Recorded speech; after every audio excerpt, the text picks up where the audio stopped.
This is a space For the curious minds, Welcome to Intrusive Thoughts!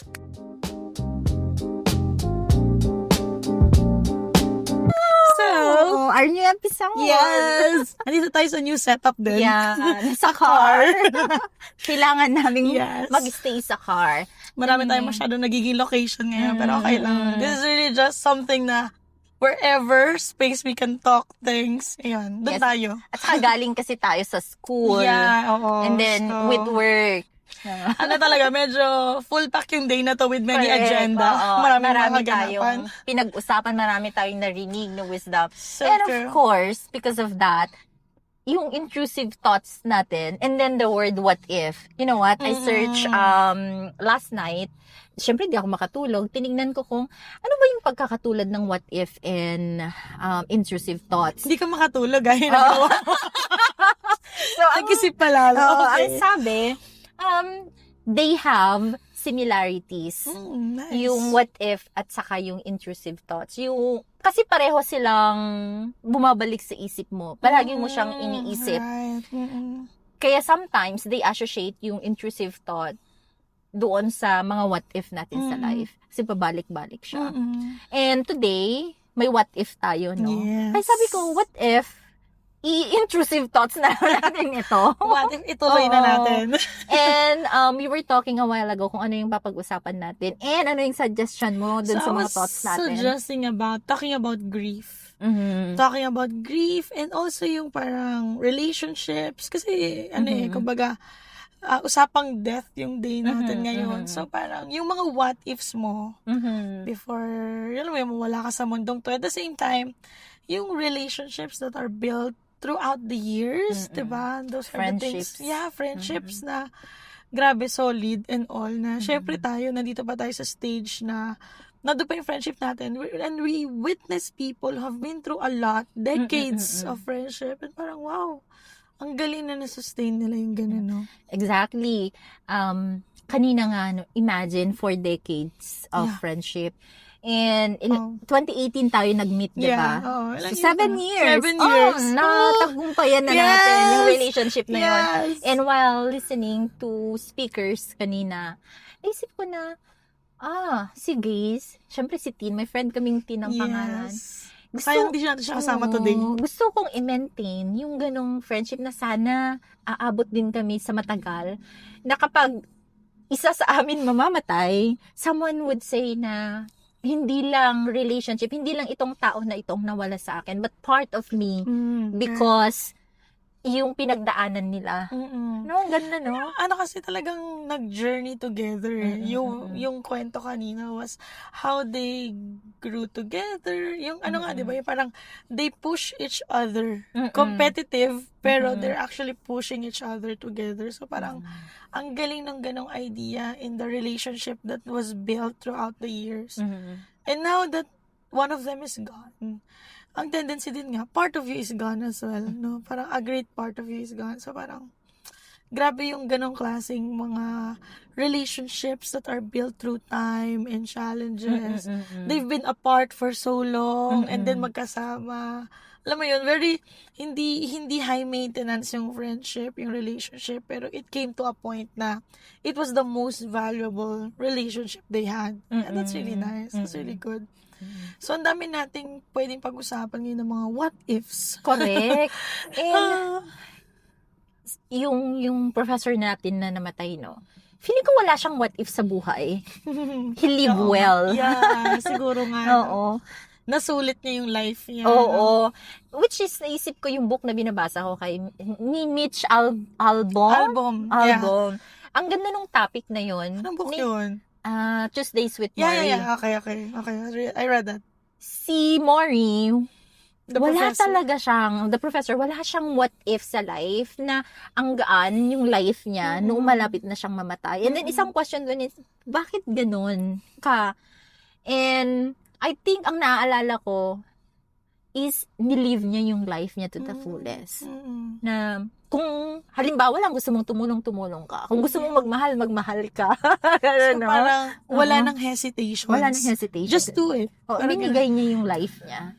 Siguro meron tayo, parang nasa season tayo na we have a lot of hesitations kasi we want to do a lot. Yeah, when we're Oo. in 30s, at True. parang yung dumadating kasi tayo sa life natin na, okay, anong gagawin ko sa buhay? And then suddenly, magbabago yun. Until such time, sabi ko nga, pag nakita mo yung niche mo, dito pala ako Yeah. nag-grow, dito Oo. pala yung gusto ko. And then, these are the people that I want to spend my whole life. Pero may mga friends din na nawawala, and it's part of our season. Oh. But there are friends na you wish to carry on all the time. Oo. Na parang ang sarap merong friend na ganito na hanggang pagtanda natin, sila yung kasama natin. Yeah. That we can share our journey. Hindi lang sa happiness, but also doon sa struggles na meron ka. Yeah, Sabi totoo. nga kanina ng isang professor, hindi ko alam kung sino sa kanila, marami daw silang awayan, marami silang hidwaan. But, ano yung sinabi niya na, Parang yung mga away nila na yun kasi, parang, ano yun parang nagkakaintindihan sila. That they're not actually against each other. Parang inano ko lang, pinaparaphrase ko na lang. They're not against each other. In fact, yung mga away nila na yun, parang mas nakatulong pa sa kanila. Parang ganun pa. Mas napagtibay pa. Yung whatever they may have. mga relationships na ganun, no? Let's agree to disagree. Yes, That's your idea. This is my idea. And yung idea natin parehong makakabuti sa life ng bawat isa as organisasyon or kung nasaan man tayo. And so we need to meet in the middle. Without affecting the relationship that we have. Ang ganda nun, no? Oo. Na pwede naman pala yung mag-coexist. Oo. Alam mo yun? Pwede naman kasi talaga yun Sometimes kasi we're too extreme. Ito lang dapat yung point of view. Ito lang dapat. Ito lang yung tama. Pwede namang both are right in such sense, in different senses. Pero, kumbaga, nagmamatter yung relationship. Di ba nga si Sir, value niya yung relationship. Correct. Ayaw niya na may Oo. nag-aaway pag may mga problema. Siya yung most affected Oo. kasi nga, he values the community. correct. So, it's really important na ganun yung mindset din natin, no? Doon sa mga what ifs natin, would it affect the relationship or community that you have? Will it contribute? Will it build up the community that you have? Kasi yun nga parang sometimes kasi sa mga what ifs natin, it's all about ourselves. Correct. Na hindi Self-centered. natin, hindi natin namamalayan na we are created with a community. We are part of a community. Natin pwedeng ihiwalay yung sarili natin doon. And so, in all of those what ifs, i-consider mo rin yung mga nasa paligid mo. I-consider mo rin kung ano yung mga gagawin mo that would, benefit more than yourself. So, balik tayo doon sa grieving in right. relationship. Siyempre, walang may gustong may mawala sa atin. Oo, true. Oo. Sabi ko nga, if ever may mawawala, like, rapture na lang para sabay-sabay. Sabay-sabay ba talaga? Char! Mamaya naiwan ako. Nasaan na si Gaze? What if may maiwan? Pero sabi naman, ay bumabasok na tayo sa theological. Naiwan na, Okay, okay na. balik po tayo. Ayun na nga, yung today, my what if, yung intrusive thought, isang intrusive thoughts ko ay, will my relationship would last? And kahit man lang 2, 3, 4 decades. And how can I sustain this friendship or these friendships kasi iba-iba naman tayo ng grupo, 'di ba? Kaya ko ba 'yun? I mean, will they stay with me? Oo. Yung kapangit ng ugali ko, gano'n.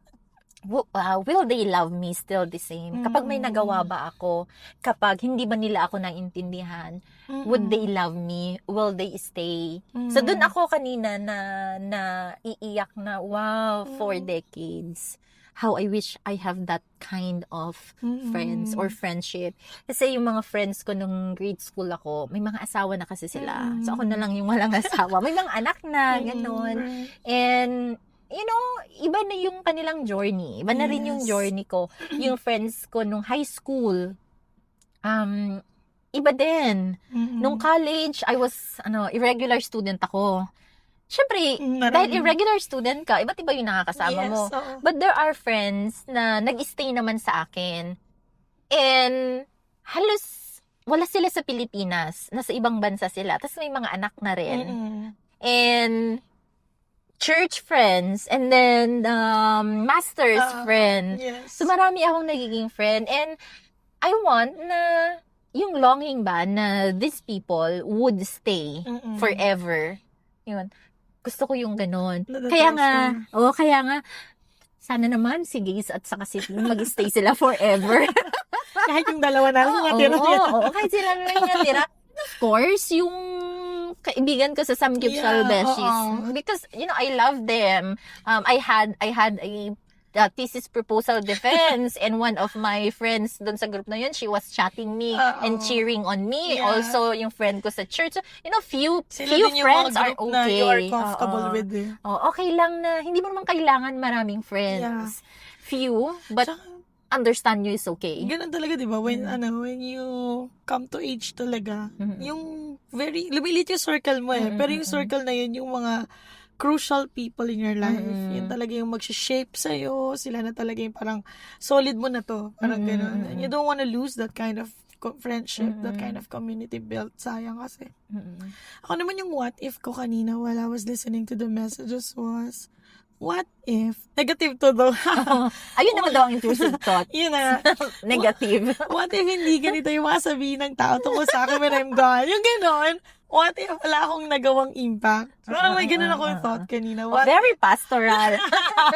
Very pastoral. Oo, talaga inisip ko yung parang I'm always amazed when I hear words ng mga ganun sa mga tao. Although, syempre kasi sila, may edad na. So, alam mo yun, they've done a lot of things in their life, kagaya ni Sir kanina. Pero, lagi ko yun, most of the time, what if pag ako'y nawala, parang, kasi may tendency kasi ako na hindi ako madaling matandaan ever since. Kaya nagsusulat lagi. Hindi ako madaling matandaan. Hindi. Ikaw yung hindi madaling matandaan ako yung ng hindi madaling matandaan ng mga tao. Like, may one instance ako when I was in college na, uy, kakilala ka daw niya, sinabi ng isang friend ko. Tapos sabi niya, hindi ko siya maalala. And that's not the first time that it happened. A lot of times it would happen, even in ADS. So parang kaya ako awkward to approach people kasi hindi ko lang kung naaalala nila ako. Lagi ako may gano'n. Parang hindi ako ma-impact na tao. Kasi yung tahimik lang din naman talaga ako sa class. Tahimik ka naman talaga. Oo, di ba? Hindi naman ako masyadong... Nag-notes lang siya. Notes do you need notes? Ito po. Sige lang, go. Basta wag niyo ako istorbahin habang tinatype ko. Ganon. So, lagi ko yung, kumbaga, what if? What if, wala lang yung death ko? What if I will not be remembered? And the impact that I would have done, parang ganon. So, wala lang. Mga thoughts ko lang yun kanina. Kasi grabe yung messages kanina. Alam mo yun, different walks of life yung mga nagsalita, diba? From friends. Friends, students, mga nakilala na simula nung bata pa sila, diba? 80s, 1990s. Kasi parang grabe naman si Sir. Nakakatuwa naman yung life niya. So parang ako kaya, parang may ganun akong magsalita. So, we'll see. We'll see. I think so you will be remembered na. Ay, ganun po. Tahimik ka naman kasi talaga. Hindi ka yung type ng tao na kapag papasok sa isang room, hi, how are you? Ako yung medyo ganun. Yes, kaya nakilala kita. Diba naman, hi! Ikaw yung kumaibigan sa akin. Ikaw yung nakakita sa akin. Pero hindi ko maalala ako yung lumapit sa'yo. Actually, kaya yung yung lagi ko kasi sinasabi na di ang gagaling nila. Sabi nila, alam na daw nila yung hermeneutics. Kasi nag-Bible school na sila. Kaya ikaw na nilalapitan ko. Ano nga ba to? Ano nga ba yung justice?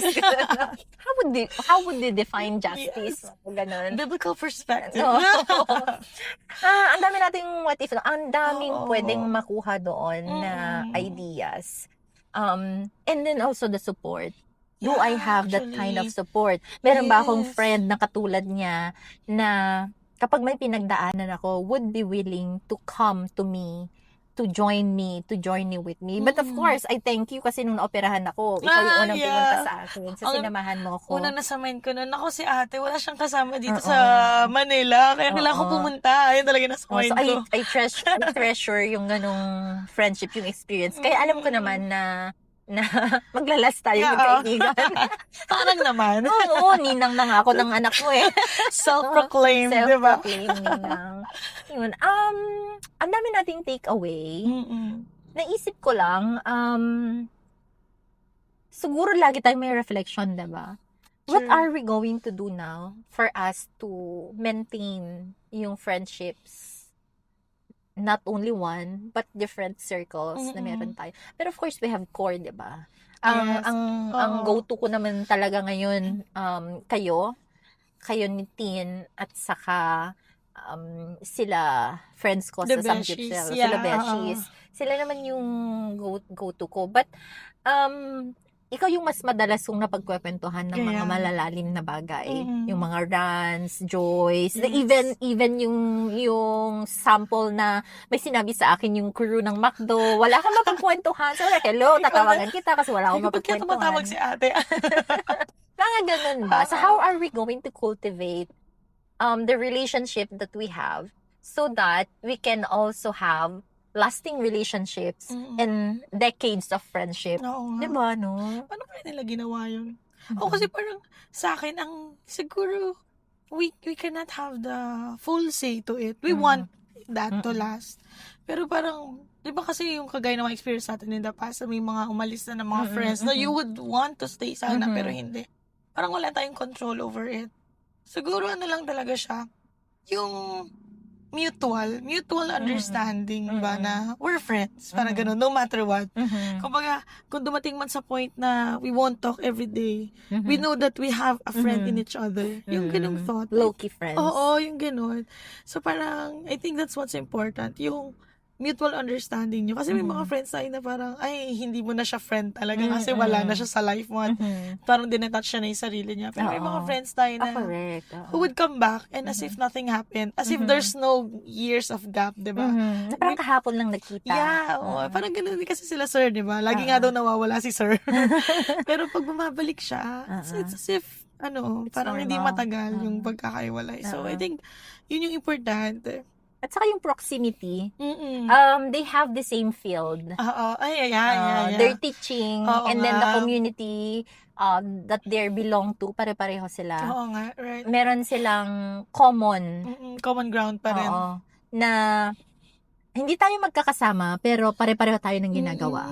Pare-pareho tayo ng calling. Right. Yun. Yun yung nagustuhan ko sa hospital playlist eh. Correct.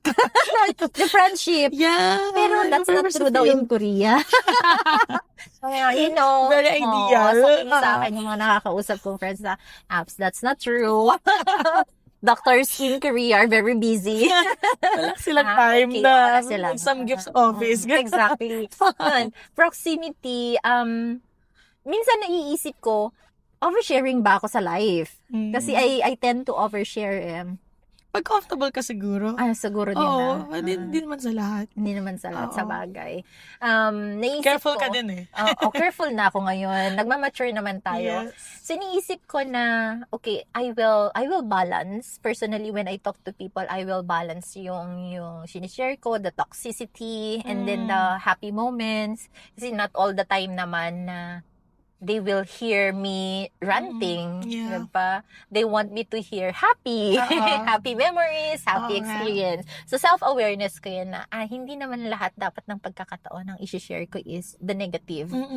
But I also want to share the happiness. No? And of course, alam mo yun, gusto ko mag-travel together pa rin. Ay, oo. Yung sinend ko sa inyo yun, na kahit nasa 40s na sila, masaya pa rin kahit may Gawin mga natin asawa, yun. may mga anak. True. Huwag mong pabayaan yung sarili mo kasi okay, proximity, yung distance, at saka also maganda rin na bibuild yung friendship na nagkikita from time to time. Yes. And you experience together pa rin yung moments. Yung kumbaga, hindi naman yun yung, hindi, kumbaga, na-sustain. Whatever status you have in life na in the years to come, ginagawa niya pa rin yung together. Gawin natin yun. Ayun, correct. Gawin natin yun. Gawin natin yun.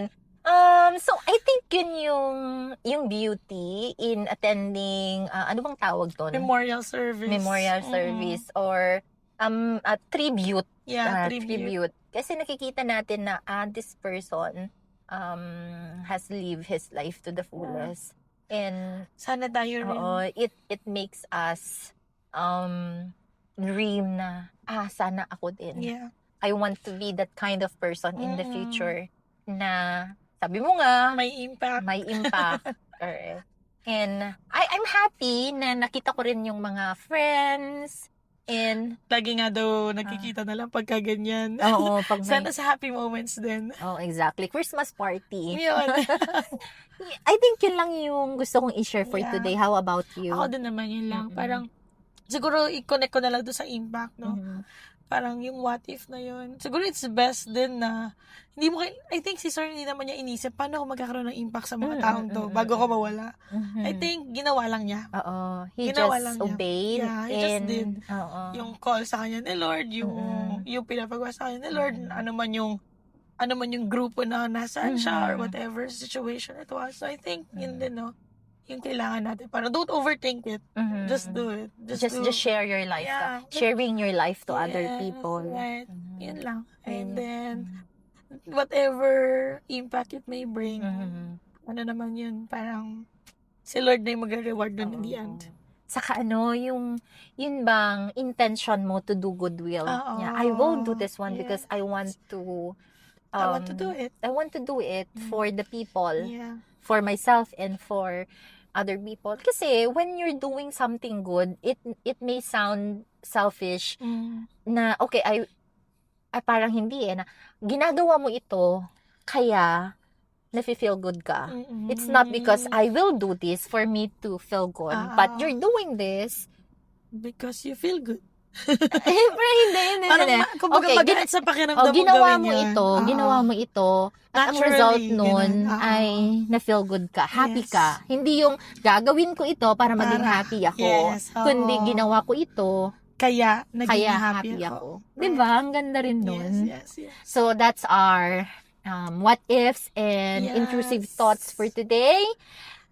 Share us your comments or whatever it is that you have about grief, relationships, and everything. So Yeah. once again, this is a space. For the curious minds, Welcome to Intrusive Thoughts! Bye!